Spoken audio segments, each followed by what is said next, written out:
Astana on one hand, this mega ultra-modern city, and this massive space, huge amount of space between the centers of population.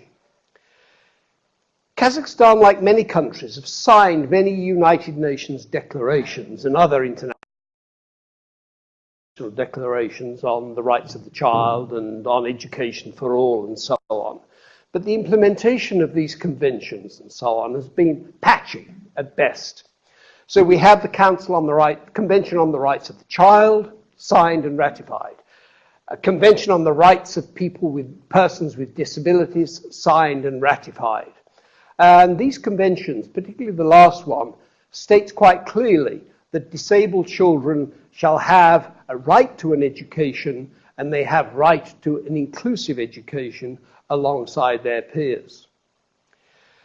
And the Kazakh government in 2010, in part of an action plan, committed to having 70% of its schools that will be inclusive by the year 2020. And we will return to that particular aspiration a little later. In 2009, the OECD were commissioned to carry out a study looking at what was known about the education of children with disabilities in the three countries of Central Asia, Kazakhstan, Kyrgyzstan, and Tajikistan. And the findings of this OECD report were really pretty depressing in some ways. They said, first of all, there was a lack of good quality data in each of the three countries, with ministries of education, ministries of health, ministries of social welfare having very different statistics on participation in education, on children excluded, on children who are receiving services, and so on. Very different figures in the different ministries.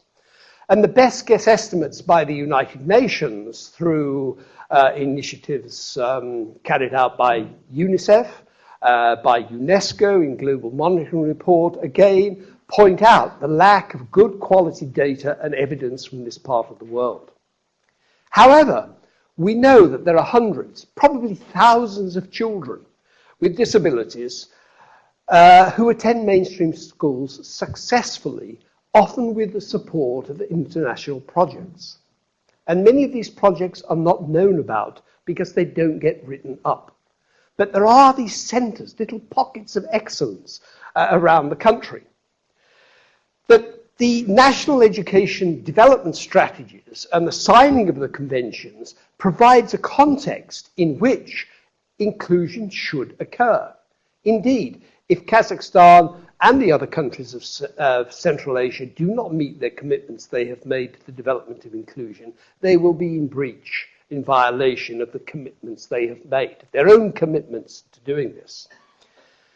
But we have a system here, as in all the other countries of the former Soviet Union, of an education system, particularly for children with disabilities, that is very heavily influenced by the legacy of what is known as defectology. Now, defectology is a word that does not translate well from English into English. It sounds so negative, but I want to come back and say a little bit more about that in a minute. But there is a legacy of segregated education provision. And before those of us in the West get too judgmental about a legacy of segregated provision, we have to remind ourselves that we also have a legacy and a continuing problem with segregated educational provision. And one of the biggest challenges in Kazakhstan is that many children with disabilities, and the numbers are unknown, do not have a school place. They do not have a school place because they're either kept at home hidden, because schools refuse to accept them, or because they are not the responsibility of the Ministry of Education. They fall under the remit of the Ministry of Health or the Ministry of Social Welfare. So when we see very high figures, as in many countries of the former Soviet Union, for participation and completion rates in education, and very high levels of literacy, yes, that is true, but are we counting all the children? And I think one of the challenges is that because not all children are the responsibility of the Ministry of Education, we are not necessarily counting all the children. So, some of the challenges to inclusion in this part of the world are long-standing views about disability. Disability is often seen as something that you get because somebody did something wrong. It happened in this country too. I mean, we're not totally beyond that here. But shame and stigma associated with disability in Kazakhstan is still there in rural areas, and many children with disabilities are kept hidden from sight.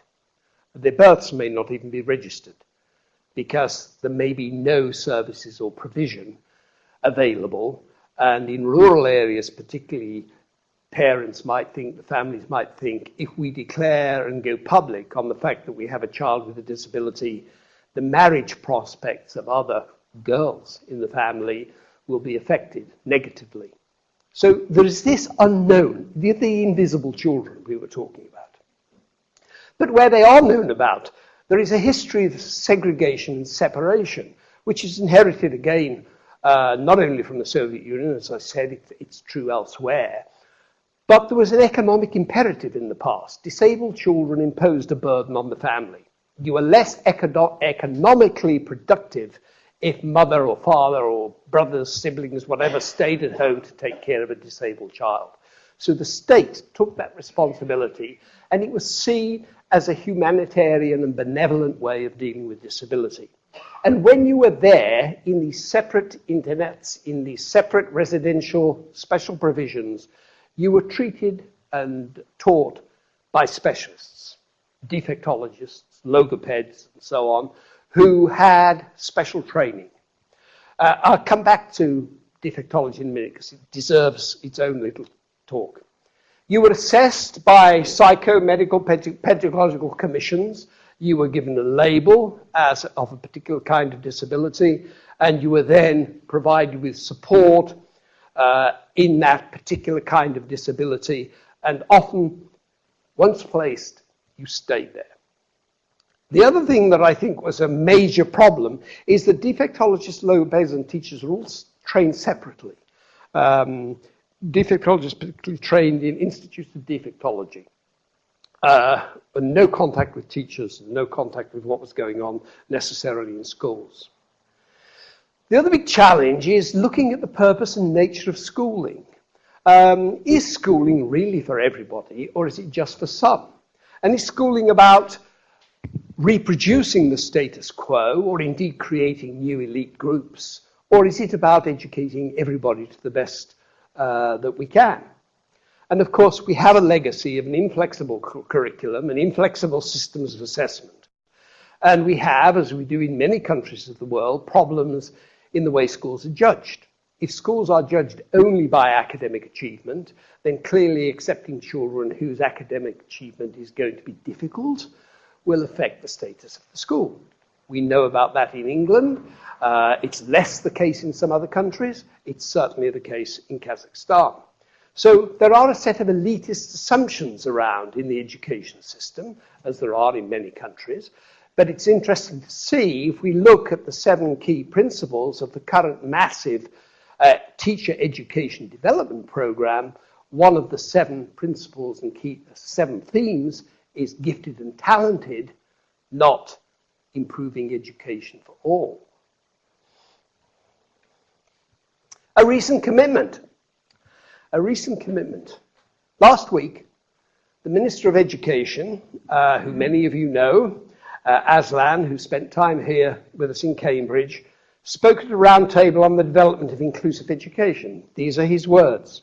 This year, we set the goal to develop the concept of inclusive education. The ministry will design a specific action plan aimed at implementing it. So, a concept and implementation. A group have come together to work on this, and they're going to publish their findings. I hear from my insiders in Almaty, this is going to be done by May. So this is actually a positive development. And according to the Ministry of Education and Science last week, as part of the same press release, they suggested there were 138,000 children with disabilities under 18 years of age. UNICEF suggests a figure much higher than that. That's 2.8% of the total school population, which is not far out what you'd expect from international trends. 62,000 children are in special programs, and 27,000 are in special preschool programs, which is a large number compared with the total school-age population of 62,000. However, if you add 62,000 to 27,000, we don't get anywhere near the 138,000 of children with disabilities that are known about in Kazakhstan. And then there are 6,000 children educated at home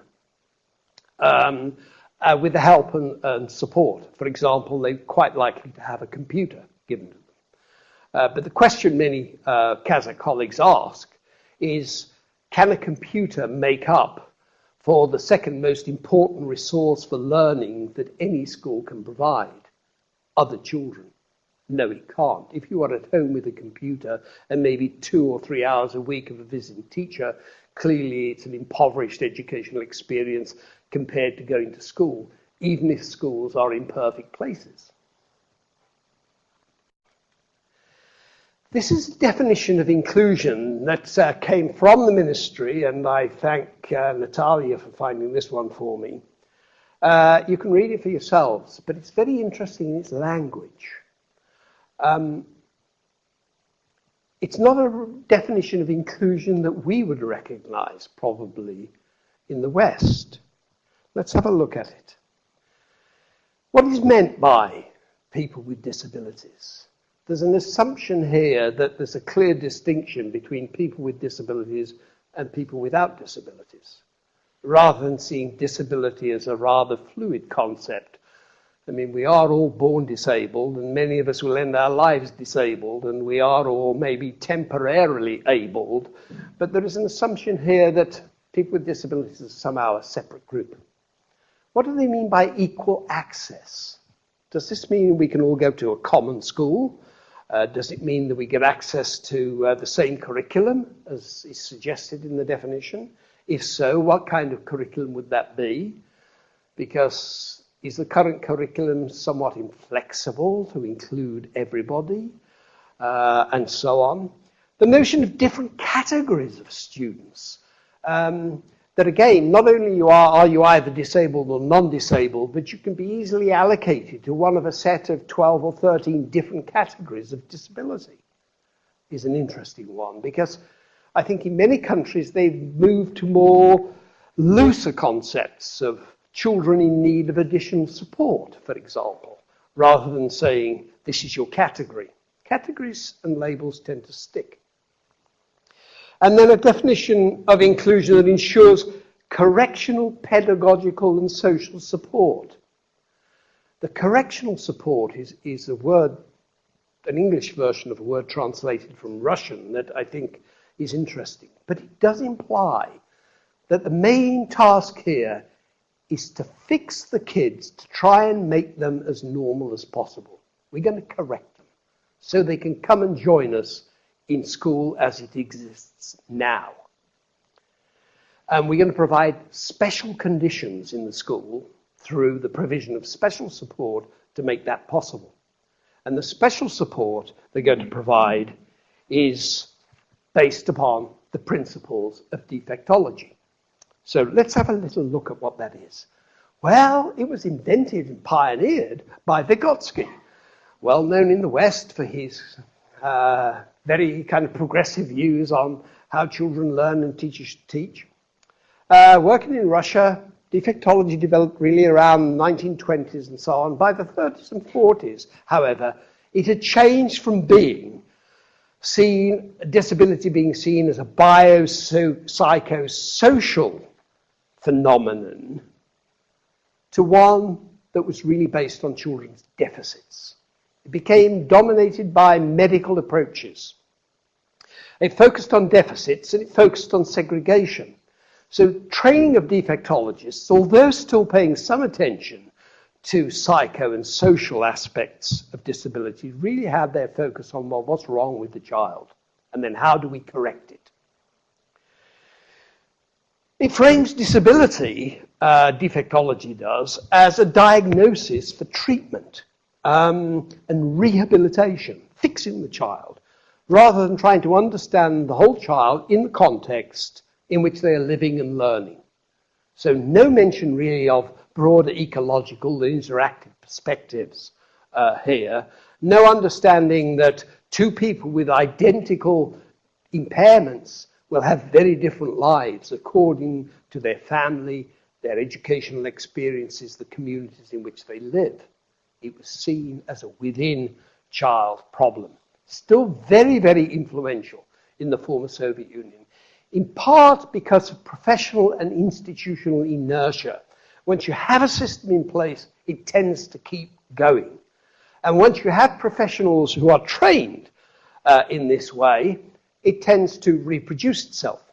As I said earlier, they're trained separately from teachers, and most of them work in segregated settings. And they have higher status than teachers and higher pay. So many of them see inclusion as a threat to their professional roles and lives. However, and this is the intriguing bit, some of the people who are driving inclusion at the level of classrooms and schools are themselves defectologists. So why? What's happening here? And this isn't only true in Kazakhstan, it's true across many of the republics of the former Soviet Union, and true, of course, in the former Yugoslavia, which had heavily influenced by defectology. So, what has happened, as far as we can see, in the last 10 years or so in Kazakhstan? Well, it's made the inclusion commitment, but other reforms are silent on the challenge of educating all children. A number of special classrooms in mainstream schools have been established. The idea is that thousands will be established. But the broader climate is not really conducive to working in inclusive ways. So many of these special classrooms are really separate institutions within the school. Children who are in the special classroom start at a different time, have their breaks at different times, have their meals in a different place. So there is no natural learning that happens between children. Many of the special classrooms have been seen as an opportunity by the schools to build capacity in the school amongst all the teachers and adults who work in the school. They see the additional resources that this brings as a way of sharing expertise, both from the regular teachers to the defectologists, and from the defectologists and logopeds through to other teachers in the school. So, it's unlikely that the country will achieve its commitment to inclusion, but there's some really good examples of innovative practice going on. So it's a very uneven picture, and that will be the case in any country when we start talking about inclusion. One of the things that we have seen, which is relatively new in this part of the world, and which is driving the move to inclusion, is the growth in the role of civic society, non-governmental organizations, and parent activism. Parents in the past were recipients of news from professionals. Now, parents are often better informed about their child's disability than the professionals. They get online. They travel. They know what's happening elsewhere. So some of the most innovative things are happening as a result of parents coming together to support each other and work with and through professionals to create change. So there are a number of bottom-up initiatives. They're supported by international agencies, seed funding and so on that I mentioned. But it's really hard to find out anything in the literature about these initiatives because they don't get written about for a number of reasons. So one of the things that I was privileged to be involved in was a project supported by the Open Society Foundation, where we paired together local researchers and international researchers to carry out 6 case studies of inclusion, 2 each from 3 countries in Central Asia. And this book tells the stories of those schools and those initiatives, warts and all. They're not perfect, they're not exemplars, but they just give them the story of what happened. It's available in Russian, in the Journal of Social Policy Research.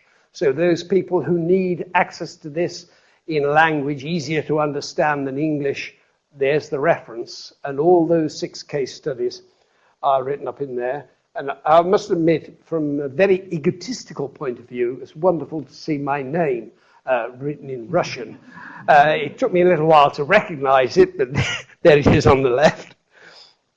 Okay, what did we ask in these case studies that we carried out? Well, what has motivated parents and professionals to work in this way when the broader drift of reform is taking us in a different direction?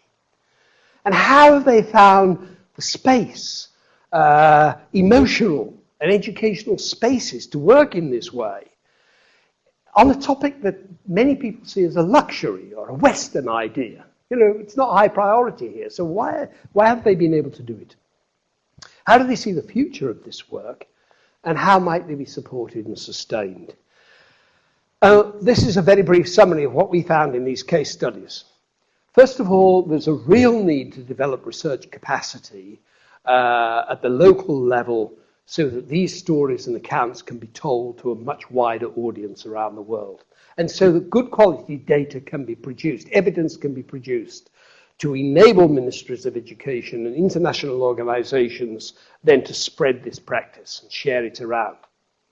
But Kazakhstan, like many other countries, faces a number of serious challenges. There's a real problem with infrastructure. Schools, on the whole, are not accessible. Many of you who know the region will know that schools are the stairs, there's narrow doorways, the acoustics are bad, sometimes the lighting is not good, sometimes in winter they're pretty cold, sometimes in summer they're too hot. Problem with infrastructure. Big problem also with transport.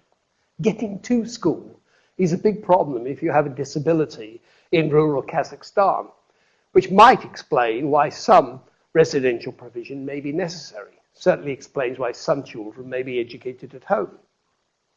Teacher preparation and support is a big challenge. It's a challenge everywhere. I mean, we're in the business of teacher education, and it's a challenge, particularly because politicians throughout the world think they know how to educate teachers better than teacher educators. But it's a major problem in Kazakhstan because the pedagogical institutes are probably the last institutes to change. They're still preparing teachers for schools as they used to be. I think we've got big problems with redefining roles and responsibilities for adults who work with children with disabilities. We've seen some defectologists, logopeds, who want to change their role and want to change their responsibilities, but sometimes that is a real challenge. Another big challenge is community acceptance of disability. When disability is associated with shame and stigma, very, very few disabled people are role models. I suppose you could say that's true in many countries of the world. One of the biggest challenges is there is the historical legacy of the PMPCs, the Psychomedical Pedagogical Commissions. These are the organizations that decide whether children have a disability or not. People who work on those commissions tend to be from health, and there may be a defectologist, there may be another specialist. Rarely is there a teacher who knows the child, and they decide whether the child should be classified and categorized or not. Some of these commissions work in very progressive ways, take evidence from parents, visit schools, and come up with a plan that is really quite innovative. Some of them don't. Even within the same city, you'll find progressive and conservative PMPCs operating, and it needs to be addressed. The other thing is that some of the PMPCs give misinformation to parents. We saw in our research with some of the parent groups that what made the parents most angry was they were expected to listen to professionals telling them what was wrong with their child without asking them anything about their child at all. So they were in the professionals in speaking mode, not in listening mode. But when we've talked to professionals about this, many of them say, but we have the training. We are the experts. Parents, they love their child, but they don't know their child. I think we have to see a change in those attitudes. So the chapters in the book provide snapshots. They give accounts of the struggles. They stress collaboration. This is something I really want to point out. Increasingly to see how parents are supporting parents and how parents and professionals are beginning to work together in a way that is really quite innovative. And they show the evolution of civic society and of parent groups from just being advocates and support groups working to support each other to actually providing service. Some of the best professional development on autism, for example, is being provided by the National Parent Association of families with children who have autism. And inclusion, education inclusion, has got to be looked at as part of broader social inclusion. It isn't just something that happens in school. It has to be part of a bigger movement. The other thing is the importance of leaders here. These are the case studies all had school leadership which were committed to making their schools more welcoming places for all children. But they do it at a risk. This is high-risk work, particularly among some parents who do not want their children to be contaminated by the presence of children with disabilities, still seen in some places as contagious. So they are questioning existing beliefs about the purpose and nature of schooling, and one case study in particular is a wonderful example of how they just decided that they would decide that school would be a different kind of place with different kind of experiences for the children who attended. And parents at first were very suspicious, but they came round because what they saw was that their children were learning very, very much. And it does suggest new roles and responsibilities. And of course, you can't do this alone. They have to find better ways of working with and through government agencies. What we found was that one kind of inclusion leads to others. Educational, social, extracurricular leads to others. It does spread. There's no single path. There isn't a right way to do it. One single right way to do it. And we can learn from this part of the world. This isn't one-way traffic in terms of the transfer of knowledge. There's lots we can learn from Central Asia as they struggle to create more inclusive schools. But I do firmly believe, and I say this, and I know my colleagues who work on the Kazakhstan project would agree with me, but the principles of inclusion should be built in to the current large-scale reform efforts in the country, especially the professional development efforts, for the benefit, so those projects can benefit all children, not just the gifted and talented, not just some children, but they can be a benefit for all children in the country, because there are too many children who are still not getting a very good educational deal in the countries of Central Asia and in Kazakhstan in particular. So that's as far as I want to go with this. Now, we didn't try to incorporate Natalia's little report on the research that was carried out in 2013 into these slides because we've got to now transfer the kit from me to Natalia, and there will be a chance to take some questions in a minute or two. Yeah, I have a good one. Sorry? I have a good one. Oh, you've got one? All right, so I'll pass this one here.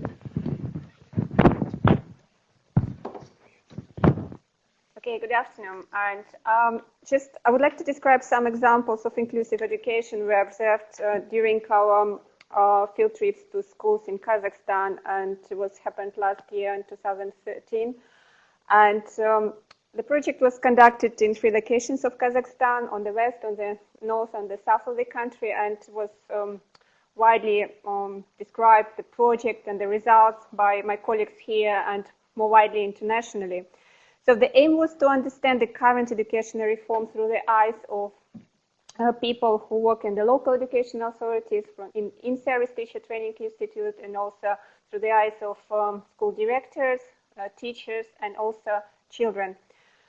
In total, we collected very rich data. We conducted about 80 interviews, individual interviews. And when we analyzed this data, we found there are some examples which can be described as the first steps towards inclusive education. However, I have to comment that inclusive education per se was not the main focus of our research. So, and I would like to mention what has done up to now in terms of what we have seen in the schools in Kazakhstan. First, what we saw at the regional level, at the local educational authority, was a special post have been created, and it was the post that the person was supposed to provide support and coordination for inclusive education. And the post holder was responsible for providing support for children with special educational needs and also for children with families with low social economic background. And one of the roles of this person was to provide nutrition and also to provide some equipment like computers for these families and for these kids. The second example we found it was there has been an increase in the number of specialized classes with Martin described, or in some schools we call it like the special needs group. It was in mainstream schools. One of the respondents said that the purpose of opening specialized classes is to attract children to the home because they have a problem. One of the directors of one school described one of these as following. A special needs group has been running for 3 years. These kids are diagnosed with mental retardation, and there is special class teaching individually. Psychologists, sociologists, and teachers work with them individually. And the said that such classes need to be operated so then that when these kids come to the secondary school, they are better prepared. They otherwise have been educated in the regular primary school. They wouldn't have succeeded much. What you can see in this example, basically, that inclusion continues to be associated with the deficit view of children who are taught to need special provision. So their problems can be corrected. And as very much described, there is little evidence to show that expertise is being shared with mainstream teachers, with mainstream school children. So basically, the children they are in a special group and they're quite related to children they are located in the mainstream school. And we can call it like internal exclusion. And the last example of the share is attention to the broader social aspects of diversity is apparent in the work of some professionals. As many of you who have been to Kazakhstan probably heard about the social pedagogues. They are committed to playing an important role in protecting children's rights and in providing support and some sort of advice about children with special needs. And also with the social pedagogues, they help to deal with some behavior issues. So we provide more sort of detailed accounts of special education in Kazakhstan in that chapter, which we don't have a slide to advertise now in the book. But I would like to finish this very short talk that much work needs to be done to make inclusive education really inclusive in Kazakhstan. So thank you so much, and I would like to say invite our representatives.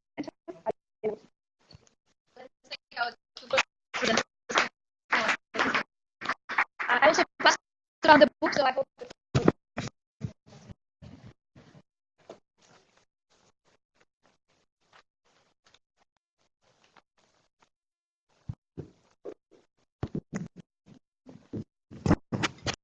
Hello. Okay. Good afternoon, everyone. My name is Daniel Shokrogliv. I'm from Almaty, from Kazakhstan, and I work as International Academy of Business. I live in a business school in Kazakhstan, so I'm happy to participate in this Kazakhstan program of a seminar series. And actually, my title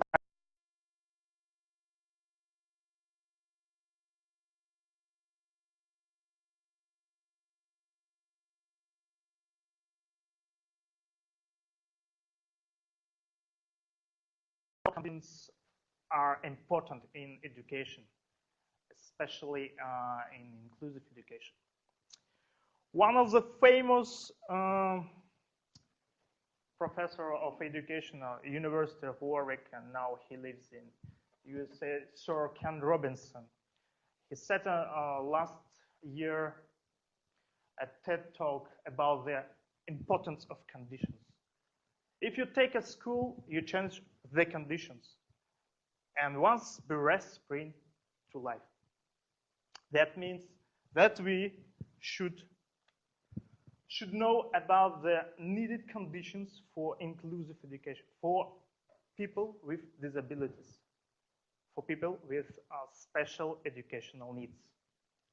This is Amanat. My presentation built by some citations from different people from Kazakhstan. And he said that when he was in England, in London, he saw so many people with disabilities in the streets everywhere. But then he came back to Almaty.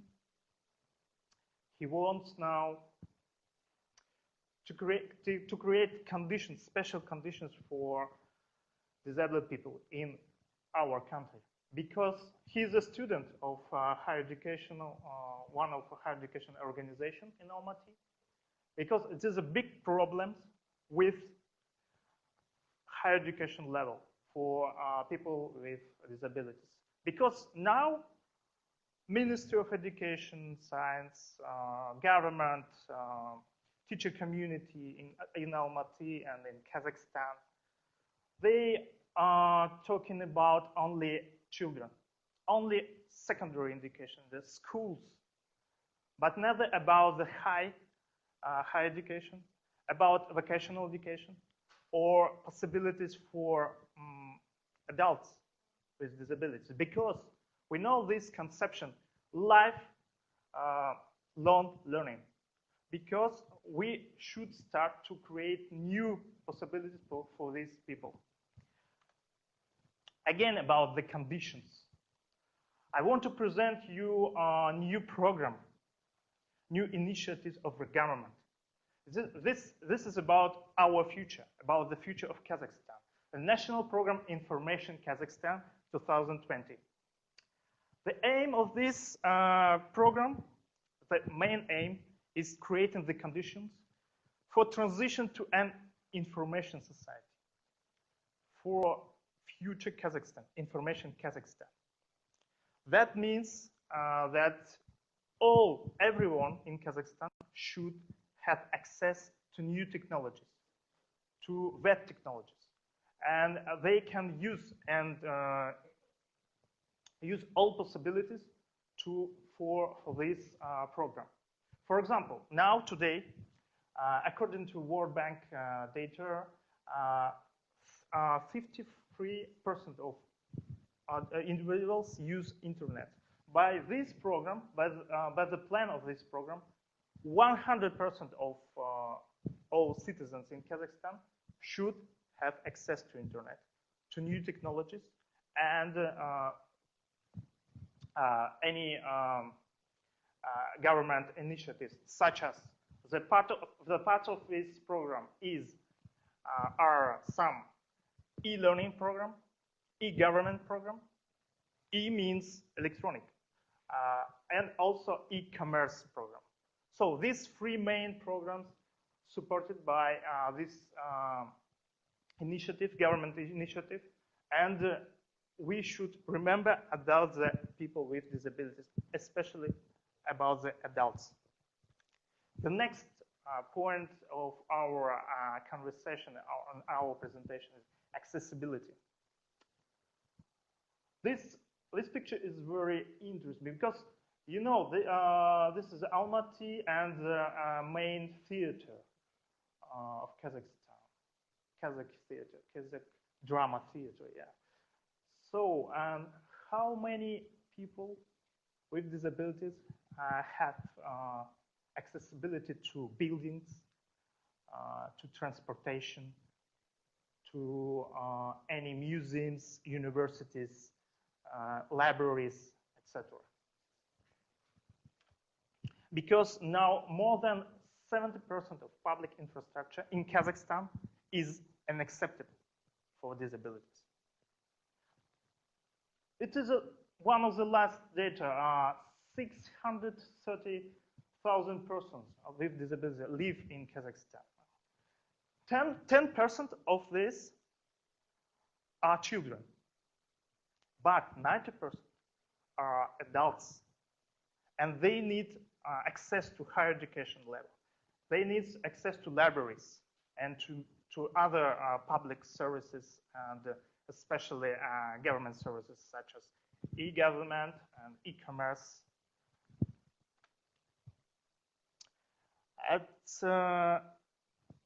Today also, this is a very interesting statistics data. This is 1/3 of the population involved in education sphere in Kazakhstan. There are teachers, some educational workers, students, pupils, and etc. But how many of them ready to give accessibility for people with disabilities? This is a Myriad from Almaty, and she defines a very good point of the problem, main problem, because she said accessibility is not only railings and ramps or lifts or some special equipment. Accessibility is a relationship between teachers and students in higher education, at universities. Many teachers in Kazakhstan is not ready to work with students with disabilities, with special educational needs. And also, she said, why do universities not have any student disability services? Because, as I know, maybe it's this information needs an improvement. Only two higher education institutions in Almaty have good accessibility services and good conditions for students with disabilities. There are International Academy of Business and University of Kimep University. Only two. It's that we have in Kazakhstan approximately 800 vocational institutions and 146 or 47 universities. So now we have only two of them with good conditions for students with disabilities. This is a very big problem, I think. The next accessibility, the next type of accessibility is web accessibility. Maybe the other term is computer accessibility, because it is very, very important. Because we, as you see, we have a big program of information in Kazakhstan as a future society with web accessibility for all. But what about the people with disabilities? Again, they haven't any answers. This is Marlene. He's a student of College of Medicine in Almaty.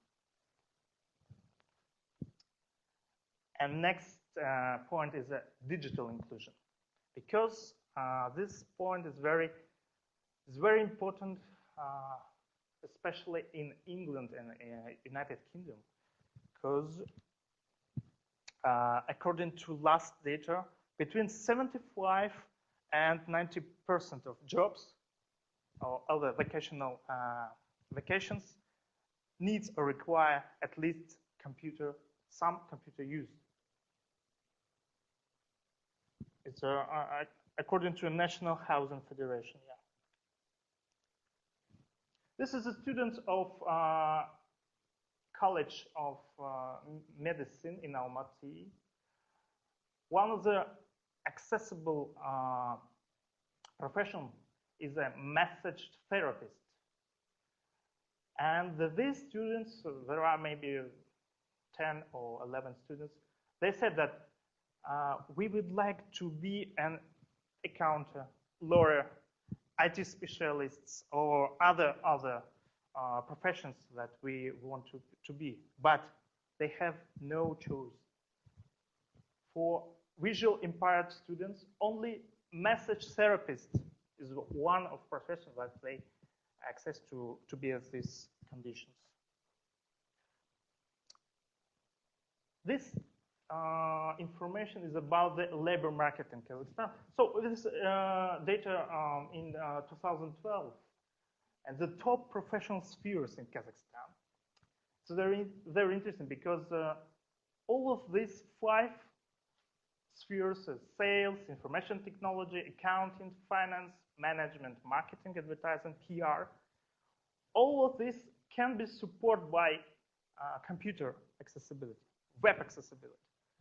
And all of them needing ICT skills, information communication skills, because we can provide the needed conditions for these students, so adults with disabilities, by using this profession and by using the computer technology, new computer technology and ICTs.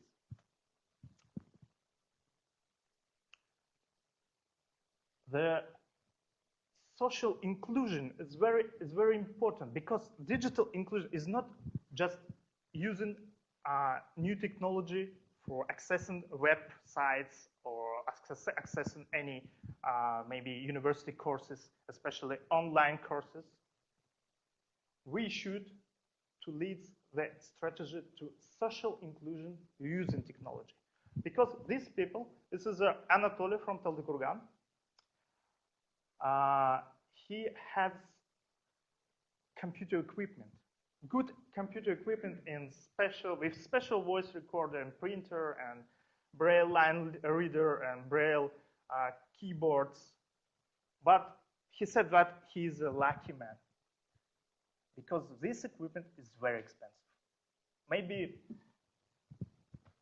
we should know about these conditions, and especially about we should talk about higher education level. Many people with disability haven't any access today in Kazakhstan to universities and to higher education institutions. And the last one of my favorite scientists, maybe you know him, he said that I never teach my pupils because I attempt to provide the conditions in which they can learn. So today we need to provide needed conditions for people with disabilities, for adults with disabilities. And one of the ways is to using ICT, and maybe we should achieve this aim. The future Kazakhstan is information Kazakhstan, information society. Thank you very much. This is my presentation. Thank you very much for 2 very fascinating and powerful presentations. I would ask our presenters to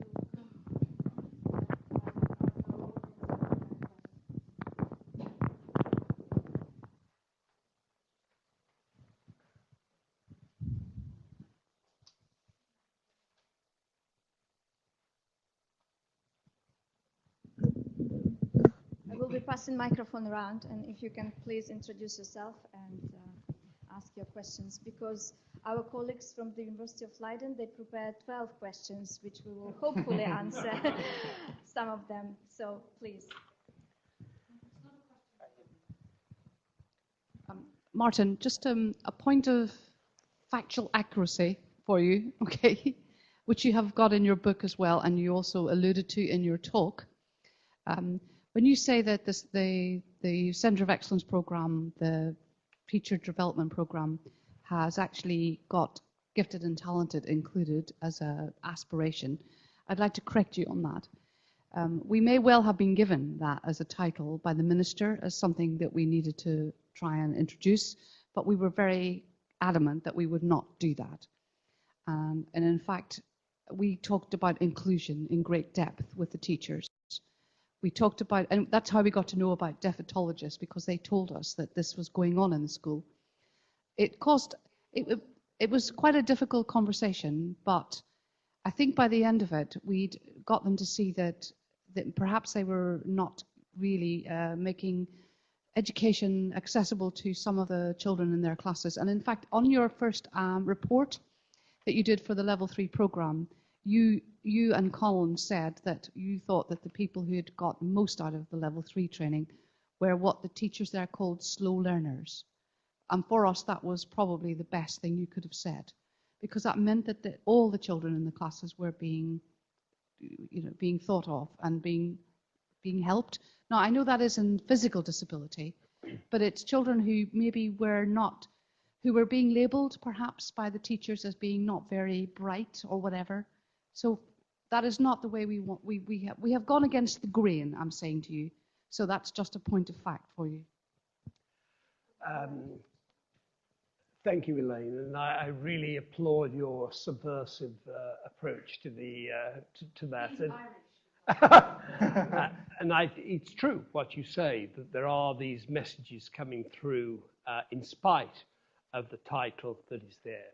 But I just come back and reiterate that if you have the language of gifted and talented there, it prevents some people seeing that this is about improving the conditions of education for everybody. And whilst Colin and I picked out the positive examples that we heard the teachers talking about in their presentations, there were also other examples of people only talking about how do I recognize the gifted and talented children in my class so I can do something different with them. So there are balances, but I appreciate what you pointed out, and I appreciate your efforts and the efforts of many people in Kazakhstan too, to realize that if you improve education for the children who find learning most difficult, you are improving education for all. More questions, comments? Hi, my name is Natalie. I have recently joined Cambridge Assessment. I have the same question perhaps for all three of you, but phrased slightly differently. You mentioned that there are lots of things that we can learn from Kazakhstan and from Central Asia through these projects. And to all of you, I'd like to ask, what would be your main point of learning that you would like to share with those in the UK from the educational context that you've had the chance to work with there, please?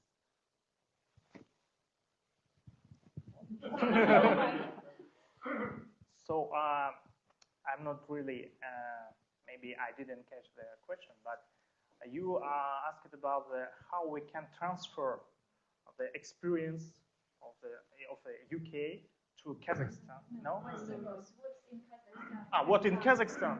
We can. It's a good question. Yeah, really. So it's very unusual.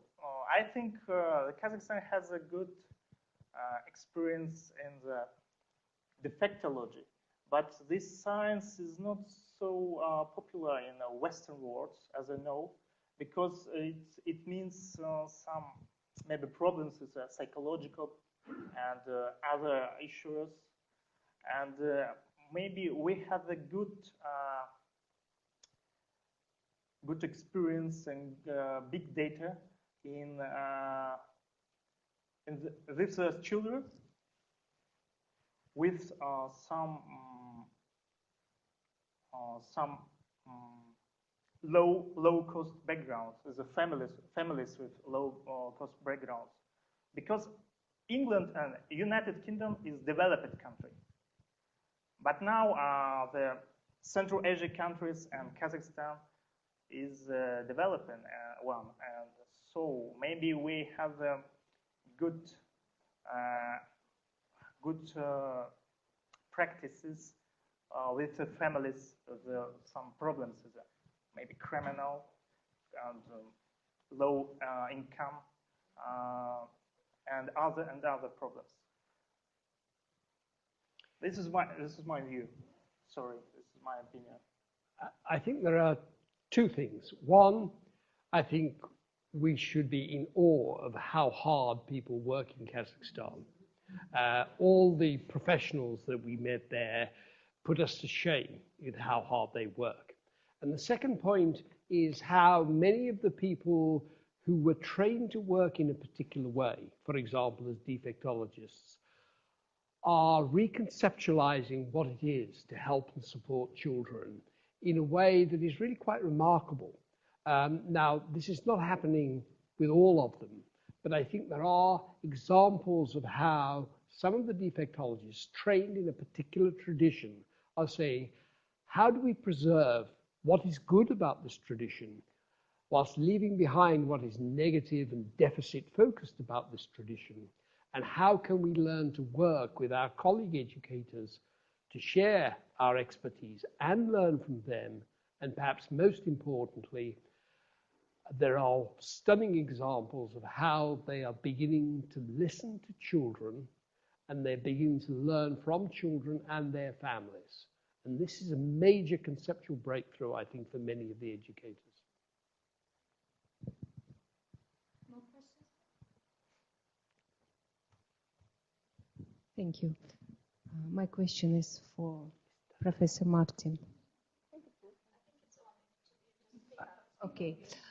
Sorry for my English. My question is for you. I would like to ask you, in what particular area have you collected your data? In what particular area, region of Kazakhstan? And I'm a teacher. I'm a university teacher from the Department of Social Pedagogy, which was mentioned in Natalia's presentation. So, what is your suggestion for us? Do we need to, and you mentioned in your presentations that defectologists and teachers are trained separately. But as you probably know, not every university and pedagogical institution has this particular specialty in the educational program. So what is your suggestion for us? Do we need to teach them together? Right. Thank you. Let me answer the easy part of that question first. Almaty, Astana, and Petropavlovsk in the north. In the north. Petropavlovsk, yeah. Three areas. And then there were local researchers working in other places too.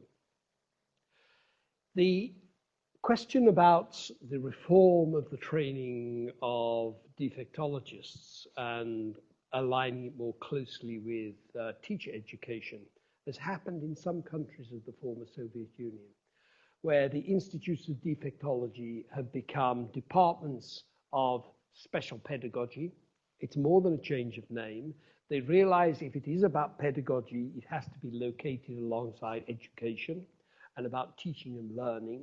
And so there has been a merger in some universities of defectology and the training of teachers, both primary and secondary. Now, the other thing that has happened alongside that is that some of the people who would have been working on the special part of that in the past are now working in mainstream teacher education, because there is a recognition in some universities that all teachers will meet children who have disabilities, and all teachers have to be trained to some extent in this area. So it is about taking down the barrier between the separation of the training within the university and bringing it closer together where there is that expertise. You're right in suggesting there are no institutes of defectology, many teacher education institutes. But our task as teacher educators is to train teachers to work in schools that they will be working in. And schools are becoming increasingly diverse. This is an international phenomenon. And it's not only about disability, it's because of migration, mobility, it's language, it's religion, it's across ethnicity, all areas of diversity you can think about is a major problem and challenge for teacher education. In the past, I think it's true to say that in many countries, we train teachers locally to work in local schools. But one of the things that we've seen in Europe with labor mobility is we are now training teachers to work anywhere. And they will be teaching classes in which children could be from anywhere. And there is an increasing, because of the change of demographic around disability, the fact that more children are now surviving to school age who would have died in the past because of medical interventions, early childhood medical interventions. Teachers are going to meet a much wider range of diversity than they would in the past. Our job as teacher educators, wherever we are, is to prepare teachers for that the best we can. Do we have any questions from our colleagues in Astana? If you could focus in questions 2, 3, and 6 of the ones they sent. Okay. Could be given in English and Russian. Okay, I think we need to go back to the list of questions that we have, and we were asked to answer questions 2, 3, and 6, and then we have a couple of more questions from the audience. So how? Yes. Well, let's. I'll read the question out. What specific? Is this number 6 or number 2? Number 2. Just a minute, I have a small disability here. Wait for me while I get my corrective device. According to the plans of the program, 30% of schools in the Republic of Kazakhstan will become inclusive in 2015, and in 2020, 70%. Is it realistic? It is the year 2014 now. What percentage of schools and kindergartens has inclusive education at the moment? Complex questions. Maybe. Do you want to say anything? This question is very interesting. Thank you for this, because if we analyze at least past three programs of development of education in Kazakhstan, and each we can find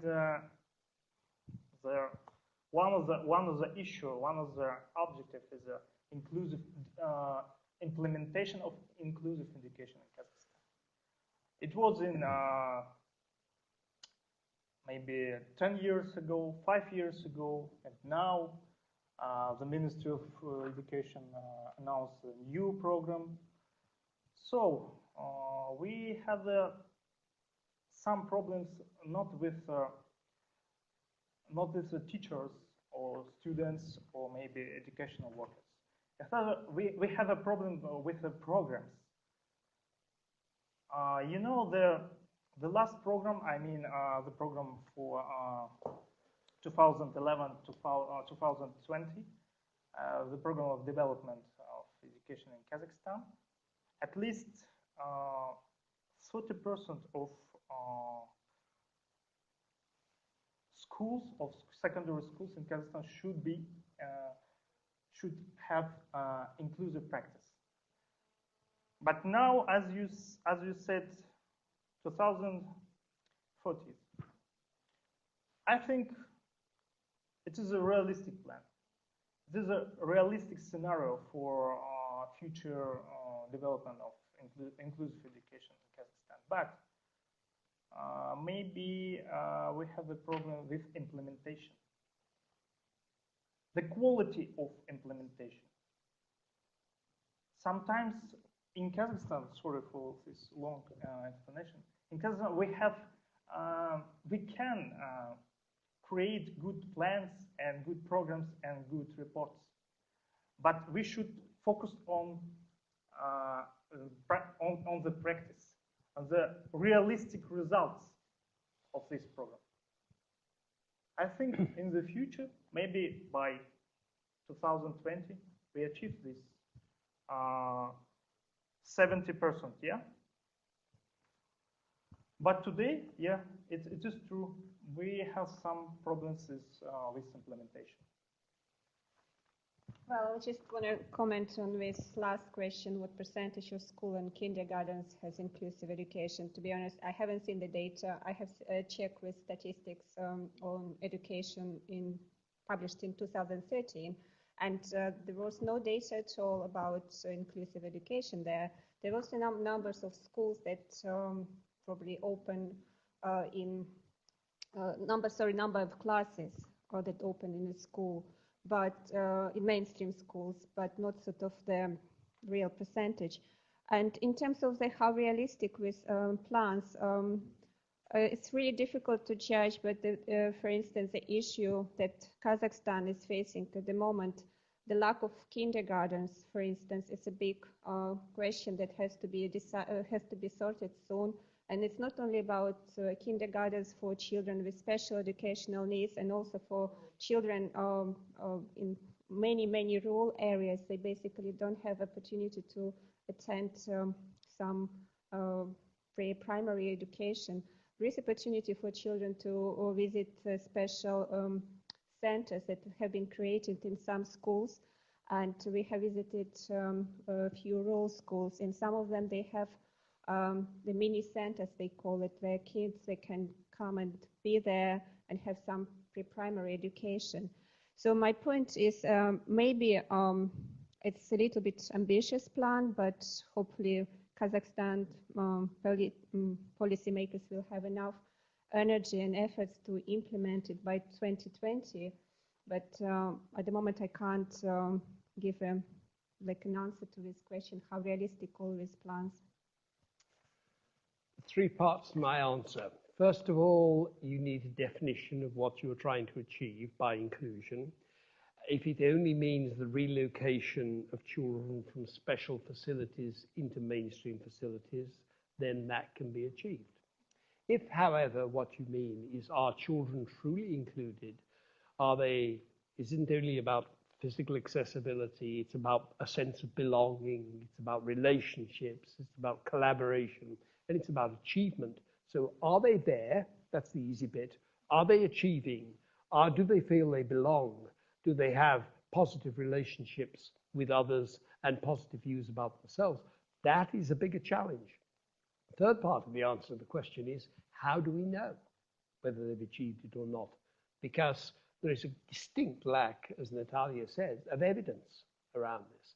So without the development of research skills and the skills of collecting evidence and putting it into the public domain as a series of case studies, of narratives, of stories of inclusion, because you can't reduce this complex process merely to numbers. Numbers are important, but they only tell us part of the story. So you need the 3 parts of the question. Do I think it's realistic? Well, it's a country that's achieved phenomenal things in a short space of time, so who knows? And there is a massive professional development program going on at the moment. But I do hope that we can then focus to see what difference this is making on a school-by-school basis. And we can move to question number 3 and 6, which I think are connected. Shall I read that? Or you want? What is the consistency of government action or government action organizations, Ministry of Education, the Ministry of Finance, and the Ministry of Health for the implementation of inclusive education? So the question about the coordination between ministries. The question number 6, what specific measures can you propose to implement inclusive education? It's maybe more specific actions can you propose to implement inclusive education? I have the answer on the question number 3. As you see, the new program of Ministry of Communication and Transport of Communication and Communication of Kazakhstan, Information Kazakhstan, Information Society. This is the main ministry who coordinates three main directions.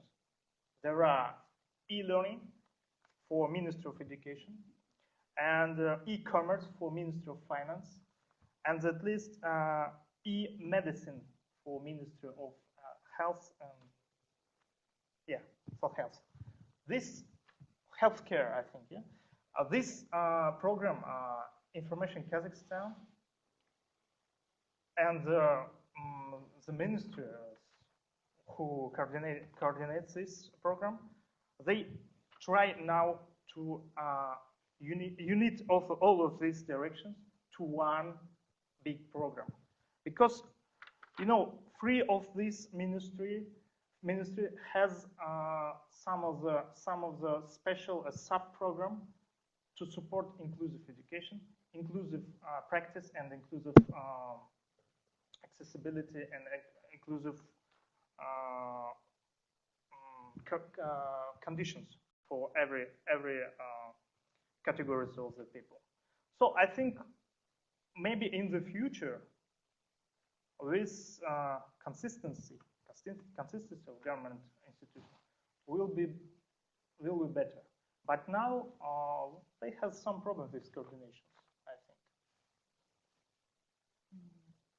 It's very complicated question, because we are not policy makers. I don't think there's any country of the world that has consistency between Ministry of Education, Ministries of Health, and Ministries of Social Welfare. So we shouldn't be hard on Kazakhstan in this regard. It would be very helpful, however, if the Ministry of Education were responsible for the education of all children, rather than some children having their education provided by the Ministry of Health or the Ministry of Social Welfare. One of the biggest changes in Britain, in England and Wales, sorry, I should know better, in 1970 was the recognition that all children could learn by making every child, giving them a right to access to education, including children with severe and profound complex learning difficulties. Happened in 1972, Public Law 94/172 in the United States did exactly the same thing, relocated the responsibility of children's education from health and social welfare to education. That is crucial. Then it would be really helpful if there could be some consistency around the collection of data and evidence about children and their families. But I don't want to overstress that because every country finds that a huge challenge. And there was a question about actions. Just before, I think David wants to add something to.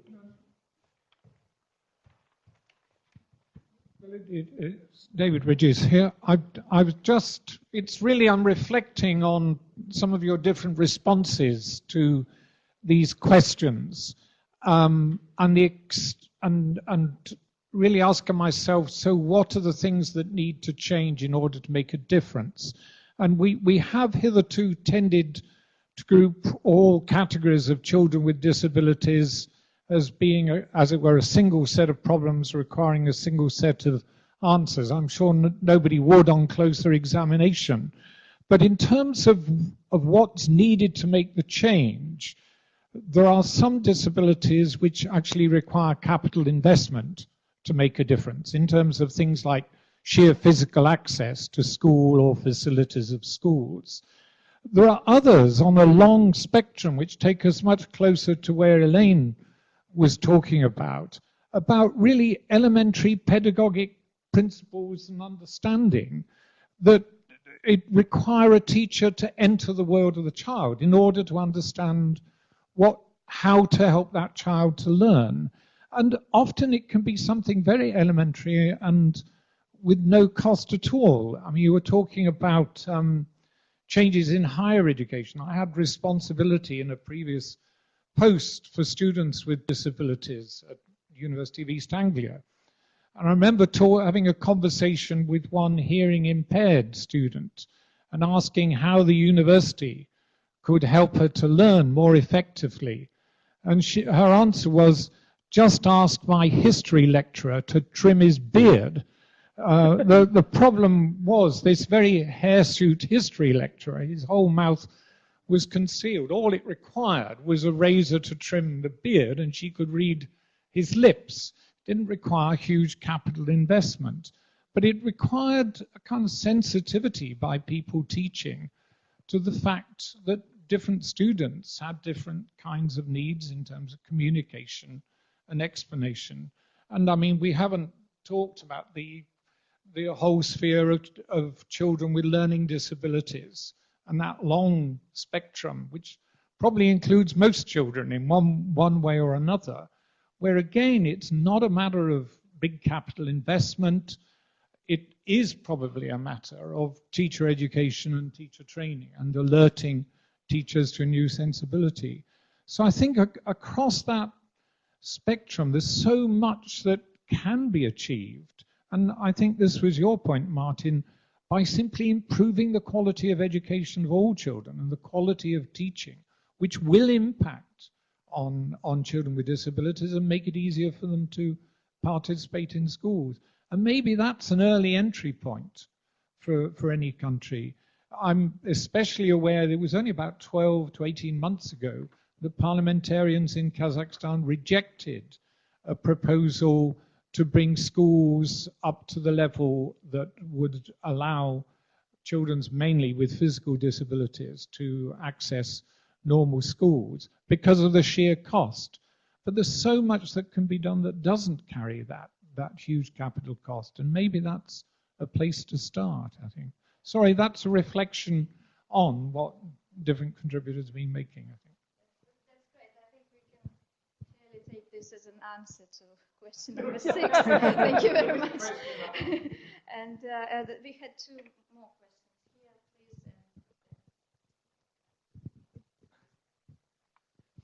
please. My name is Rahim Bek. I'm doing research on education in University of Cambridge. I came by governmental scholarship program, internship program.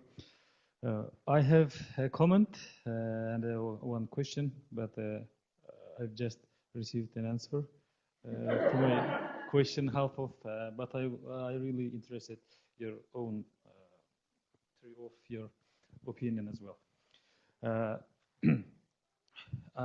I would like to share my own experience.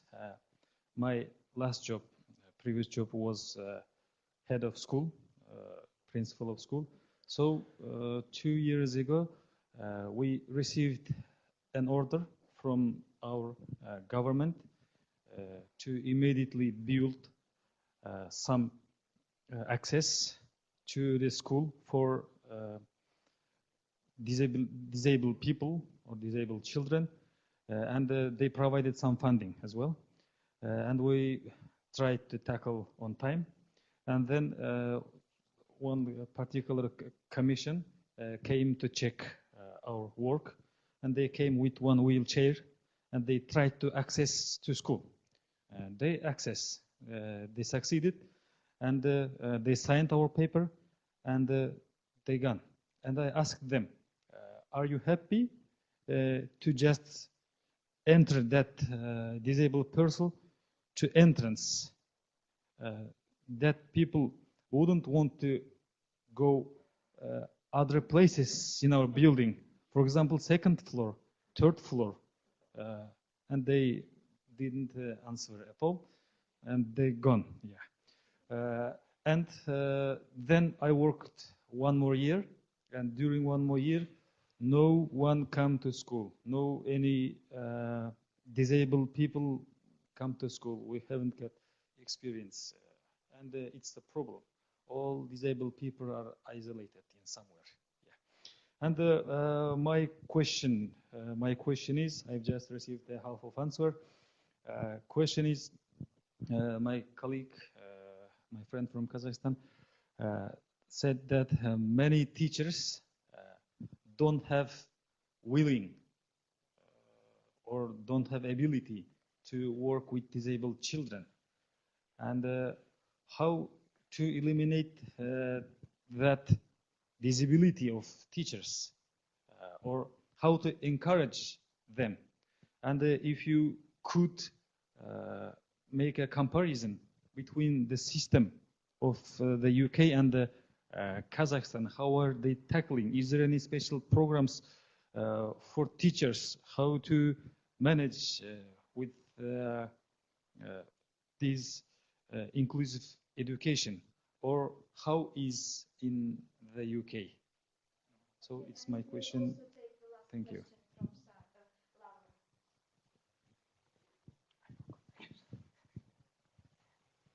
Hello, I'm relaying a question from Renata from Nazarbayev University. She talks about an example in Almaty. Apparently there was a school for disabled students that turned so successful that parents from students without any disabilities wanted to send them to this school. So she wonders if you know about this particular case. And also she wonders what's your opinion about having in the same classroom the students with and without disabilities.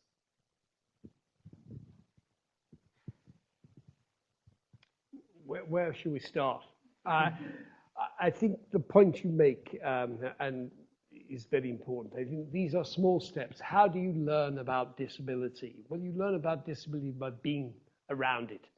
And the point you made about how your colleague came to London and saw people with disabilities and wanted to create the conditions back home in Kazakhstan for people with disabilities.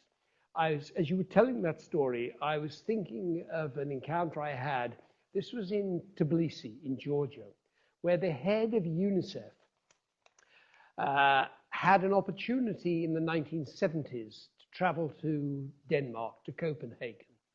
And she said when she walked out on the street, she kept seeing everywhere people with disabilities, wheelchairs, blind people, people who were deaf, and she saw them everywhere. And she thought, it's correct. What I learned in school and what I learned in university was correct. Capitalism creates disabilities. She said, and sometime later she thought, where are they in my country? And they were behind the big high walls, separate.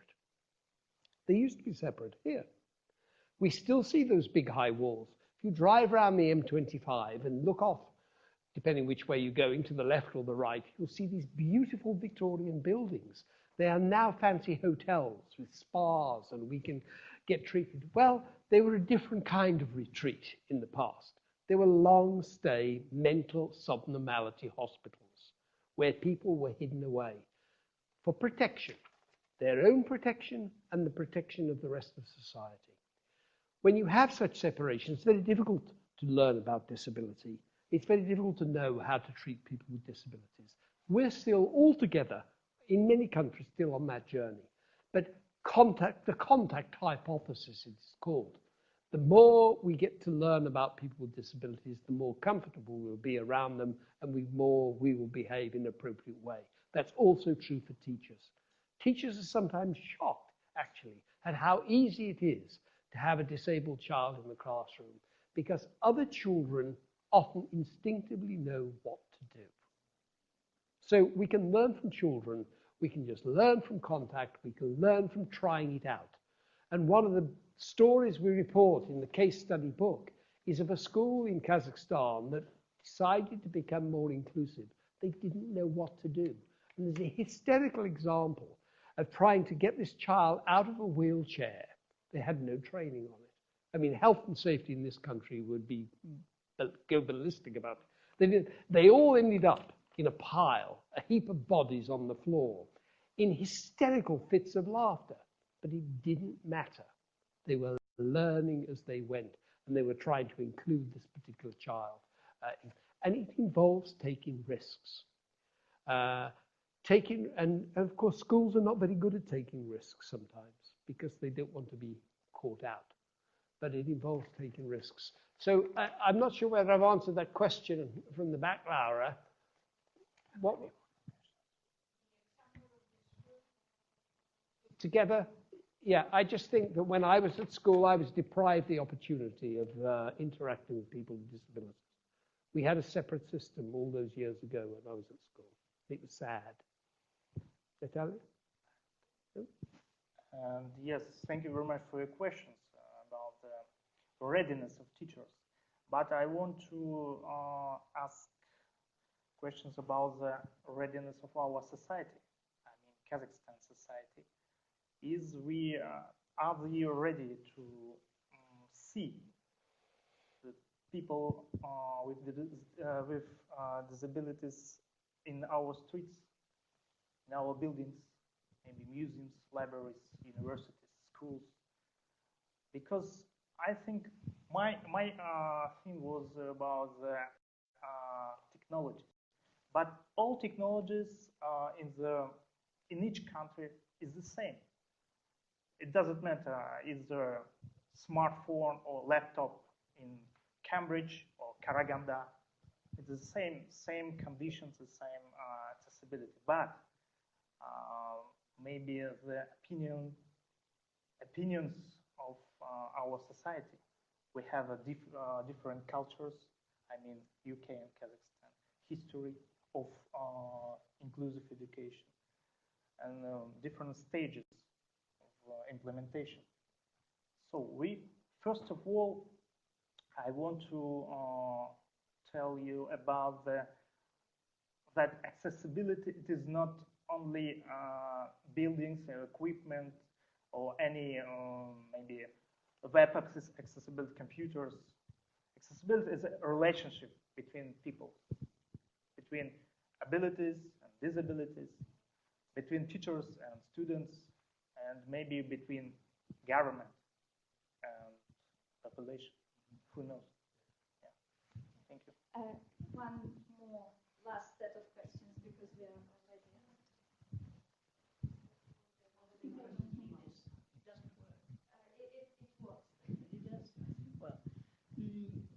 I'm a former teacher of Kazakhstan, and I'd like to ask you what your point of view is, whether these disabled children should study together with other, well, say, healthy children, or it is better for them from the psychological point of view to be in their own community where they are not humiliated, where they are not bullied, and where they develop, well, approximately in the same level, but maybe their learning abilities will make them exceed others. What is your opinion? You mentioned that you were deprived of the possibility to watch and to study with disabled people. Well, on the one hand, maybe it is deprivation. On the other hand, maybe it is the saving those children, rescuing maybe those children from this bad attitude, negative attitude of children, because they can be very cruel. What is your point of view on this? It's a very common question that I'm asked regularly. First of all, cruelty, bullying comes from fear. It comes from not knowing about other people. We demonize people we do not understand, ethnically, racially, religiously, and in terms of disability. I am a great believer that the more we live and learn together, the more tolerance there will be in the world. That's the first point. The second point, there is no evidence on any international study that shows the presence of children with disabilities, including learning disabilities, holds back the progress of other children. There's no evidence to show that at all. In fact, there is a minor positive evidence to be seen that successful inclusive schools are successful inclusive schools for all children. And the research we did in England on achievement and inclusion in schools shows the schools that were good at inclusion were the schools that had some of the highest levels of achievement if we measure from children's starting points. The second point I want to make about this is there are two major resources in schools. There are teachers and other adults who work in the schools, and there are other children. And if we do not have a range of other children with whom to live and work and play and learn alongside, we're depriving some children from the second greatest resource for learning. I think it's immoral that we segregate children on the basis of perceived difficulties when we do not have the technology or the science to tell us, other than the normative categories of disability, maybe to an extent visual impairment and hearing impairment, and some musculoskeletal physical impairments we can see and see. But even then, with the possible exception of people from the deaf community who make an argument that they need to be part of a same language group using sign language, I can see no argument to separate children on the grounds of disability any more than I can see the arguments for separating children on the grounds of race. I want to just add, we should think about the new generation of learners, a new generation of teachers who can teach and who can learn with children with disabilities. Because tomorrow, these children with disabilities will go to our workplaces, will go to our maybe buildings, libraries and universities. We should not, we should stop this practice of isolation. It is our tradition, I know, because maybe 70 years ago we were starting to this practice as some defectologies and some isolation of the children with differences. But you know, the work experience, the work practice show us now that it is a wrong way. It is some of the maybe some of the piece of wrong practice in our educational system. So we should change this situation now, because tomorrow we should achieve this condition for society for all. Society for all. Not for different groups. I think you are being a little bit idealistic. In order to bring that child visually impaired or with hearing disability, you are to teach that very child. And if you have a scope of different range of children, for example, I as a teacher, I cannot help that child more than I could if I had a group of them, and I would arrange my work, all my work, specifically for these children. And if I have a class, a group of 28 children of different range of learning abilities, and then disabled children, then I'm a failure. That's why I'm asking whether not segregating them, giving them the ability to study in the equal, physically equal children. Then I will work more, I will work better, I will be more efficient, and I will see the results of my work. Otherwise, I will be lost there.